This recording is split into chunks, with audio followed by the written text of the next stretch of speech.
Hi again, everyone. Hard to believe it's been 3 years since I built Mini Optimus. And the most requested build since then? Of course, it's Megatron. It took me a while to find the inspiration, but now it's ready. Without further ado, let's build. Special thanks to channel members and Patreon supporters.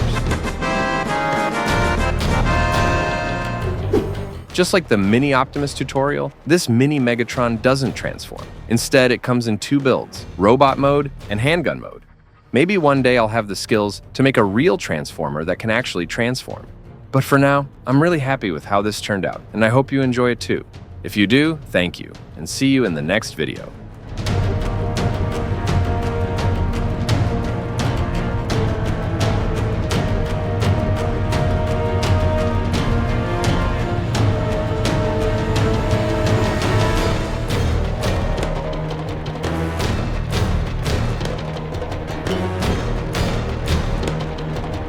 By the way, guys, check out my other creation and my new channel specialized for funny Lego stories, Kosbrick Story. Subscribe and I'll bet it will make your day. And let me know in the comment if you have any suggestion. Let's continue the video.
And there you have it. If you enjoyed this video, don't forget to subscribe and give it a like. Until next time, stay awesome and keep on bricking.